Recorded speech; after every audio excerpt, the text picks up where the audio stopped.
Ассаламу алейкум ва рахматуллоҳи ва баракату бародару ма Абдуғафур Ҳусайнов канали Тоҷдорон ака Фахриддиншон омадагиан имрӯз. Ана иншоаллоҳ имрӯз ака чиқадаша ба забони тоҷикӣ не по расписанию ёки не по плану видео шид, лекин видео хубтар мешавад, чунки ака Фахриддиншон дар таърифи премиера ва бизнес кор мекунад ва нияти YouTube ташкил кардан доранд. назди мо омадагиан ки як маслиҳат кунем, худо хоҳад чӣ пешниҳодо мо метавонем битем, мақсад советҳо метем. ози ҳамаша дар давоми видео метавонем даже аниқ кунем ки мисол кор чӣ хеле дар таърифи премиера чӣ хеле сёмка мекунанд ва гуфти ҳамо гапо ки ба мардум чӣ маълумотҳои хуба пешниҳод кардан метавонад ки чтобы конечно мардум интерес кунанду дароянд, подписатсия кунанду тамошо кунанду дигару дигару. Дуруст? Чанд қашт кор мекунӣ дар премиера? Ним сол мешавад. Премиера да имена? Премиера 2 моҳ. 2 моҳ шуда? Як ҳафта пас 2 моҳ мешавад. Як ҳафта пас 2 моҳ мешавад. Ай хел 5-6 моҳ дар таърифи бизнес кор кардем. Таърифи бизнеса уже 5-6 моҳ шуд кор кардагиам. Паспорт тоҷикӣ? Паспорт тоҷикӣ. Права русӣ? Права русӣ. Ина бисёриҳо савол мекардан бародаро, агар дар ёдтон бошад дар видеое ки оиди бизнес мо сёмка кардаги будем, ман гуфта будам ки ман конкретно аниқша намедонам, лекин баъд Яндекс зан задем, Яндекс аниқ кардем. Ина бародармон ба паспорти тоҷикӣ, праваи русӣ кор мекунад. Биёин ма ҳозир премиера шумо дар мошинаи берунаш нишон метем. BMW 730 LD дизел не? Чанд қа мехӯрад? 9 литр мехӯрад.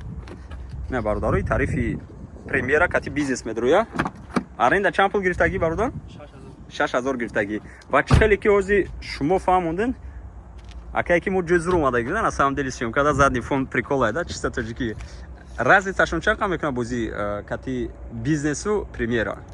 Ҳамин эконом ай бизнес чӣ фарқ мекунад? Бизнес ай премиер ай бизнес ҳамин премиера ҳамин қадар разница калон мекунад. Чӣ хеле ки эконом ба бизнес. Ҳамин қадар беҳад разницаш калон. Вале чӣ хел бугум бародаро, ака инҷа як моменте ки ман ва основном дар таърифи бизнес кор кардагӣ будам. Бизнеста BMW пятёрка кати мегаштам. Ана ин мошин камтар стария. ҳозир инҷа як моменти дига мешавад. ҳозир основной нияти мо ине ки бародаро мо ба навор гирифтаву як опрос мегузаронем, яъне чӣ хел гӯем на бо ҳамроҳи ака Фахриддиншон иншоалло ки ният доранд YouTube ташкил кунем дар бораи майбах, сёмка, таъриф бизнес, премиера, дигару дигар. Ултимау дигару. ҳозир пака иш кати кор кардисин? Ҳозирда премиера. Опрос ҳамеае ки ҳамин чизо мардум да интерес мешавад ё не, мисол чӣ добавит кардан мешавад, чӣ убрат кардан мешавад. Дуруст? Дуруст. бисёртар дар бораи чӣ сёмка мекунед ки вақте мардум дароянд тамошо кунанд, мисол интерес мешаванд. Вақте ина ман мисол меорам, шумо уже YouTube канал ташкил кардем. Шумо чӣ навороро метавонед ки бисёртар сёмка кунед, чтобы ма дар омада подписатсия кунам, тамошо кунам наворои шуморо. Ба мардум чӣ маълумотҳо метавонем расонем? В основном автоблог, сарашта ҳамин нашод такси VIP такси дар Москва. Мисол чанд сум чиқед, баъд бо дигар тариф ҳаст, трезвый водитель. Ва чӣ хеле ки шумо дар аввалаш гуфтем, чемай Comfort Plus, чемай эконому дигару, мисол мошинои зарду шашкокати, ҳозир камтар дар видео, чунки новичокан чӣ хеле ки мегам, ака Фахриддин камтар изо мекаша. Ана пештар ман хеле хуб фаҳмондагӣ будам ки мисол чӣ хел бугум бародаро, шумо мара дуруст бифаҳмед. Ман ягон майда бародарое ки дар дигар таърифҳо кор мекунанд, мо пас заданӣ нестем, чунки морам кор мекардем, то ҳозира даже кор мекунем мешавад, но всё же чемай таърифҳои эконому, комфорт плюс мошиное ки зард ҳастанд, наклика доранд, дигаро кати хай ин мошино бо беҳтара ихтон чӣ хеле ки дидестем, мисол барои ҳам сёмка, ҳам мақсад пеши як ёру рафиқ рафтан, як тӯю тамошо, маъракаҳо, дигару дигар, ҳама тарафа чӣ хеле ки дидестем приоритет, яъне плюсҳои калон доранд. Салом, хела фарқият калон мекунад бародаро, чемай бизнес. Рости гап мо дар BMW дар Mercedes бисёртар вай мекардем. Ана ҳозир пурра карда ака Фахриддин мо дар бораи процесси кори премиерау, мисол плюсу минусҳои кори таърифи премиума нақл карда метиҳад. Основной плюсҳое ки ҳастанд, чанд қисми шумо метавонед номбар кунед дар таърифи премиера ва бизнес. Мисол чӣ плюсҳое ки ҳастанд дар приоритете ки назар ба Comfort Plus дигаро. Основной плюсаш ҳамин гаи практически ман намекунад, ман кунандам ин праваю СС мебинад, тамом. Лицензия дар кор нест, путевой дар кор нест, ин самый главный плюс. ҳамаи дигароша дар видеои оянда нишон метем иншаллоҳ. беҳтарин бародаро, биёин ин видеора мо ози чӣ гум як видеои имтиҳонӣ, як видеои дарсӣ мекунем. Мисол гуфти урусо ки строго несудите, чунки акай Фахриддин навози иншоалло канал ташкил мекунад, худо хоҳад пешниҳод карда уже видео кардан меравад, со временем худо хоҳад опити корӣ набирад мекунад. Ана ай тарифи эконом, комфорт плюс гузаштанам мо иншоалло ки дар видеои оянда уже видео карда пешкаш мегардонем, чӣ хел мо мисол ба ҳамин тарифҳо гузарем, чӣ хел экзамен гузарем, мисол стоит ё не мисол, ва чӣ хел кунем ки ҳам арендамона кор кунем, ҳам як пули муайян дар кисаяхмон кор кунем бирем. Дуруст? Ё ки мисол ҳастан определённые районҳое ки мисол районе ҳастанд ки бояд ҳамунҷа гардем, мисол дар бисёр ҷоҳо заказ намешавад практически, можно больше 3-4 часов просто так исти.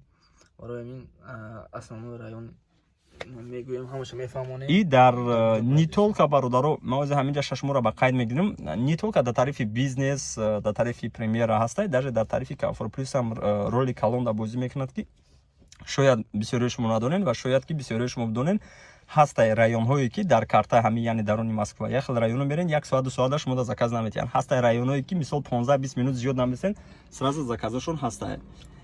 Якта ба қайд ки ягон определённый районе ки хеле хуб аст барои мардум ба тарифи бизнес, комфорт плюс ва дигарашта. Запад и центр, основной запад и центр, ҳамун 90% заказҳо ҳамун тараф мешаванд. Запад и центр. Бо кадом вақту дигараш кати? Хай иншоалло ки мо дар видеои оянда мефаҳмонем.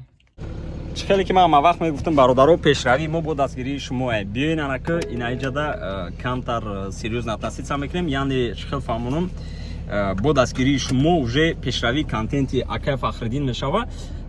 Шумо метавонед дар давоми видео ози яъне дар комментария нависем ки дар бораи чӣ бисёртар шумода интереснитар мешава ки мисол Акай Фахриддин сёмка кунам, мисол тарзи экзамен гузаштан, тарзи аренда ёфтан, тарзи мисол дар ҳолатое ки шумо ягон садама да дучор мешавед, ё ки видеообзори BMW, Mercedes мисол солшон, ё ки тарзи чӣ хел меган расходҳои калоншон, кадомаш стоитай, кадомаш не стоитай, ҳамин хел процессҳо бояд дар канали шумо шаванда, иншоалло дар видеои оянда.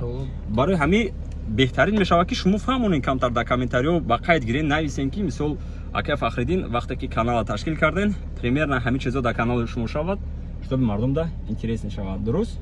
Дуруст. Метавонам саволошона дар комментария нависам, ман дар видеои оянда иншоалло ҳамун саволода сразу ҷавоб медиҳам. Не, мақсад примерно кадом видео съёмка кардан дар кораи мисол контент дар бораи чӣ шава. Инҷа як момент шид бародаро, ма шумо дар мисол ҷои вайаш нестай, открита мегим, бисёртар ният буд ки дар бораи такси съёмкаҳо шава. Дуруст?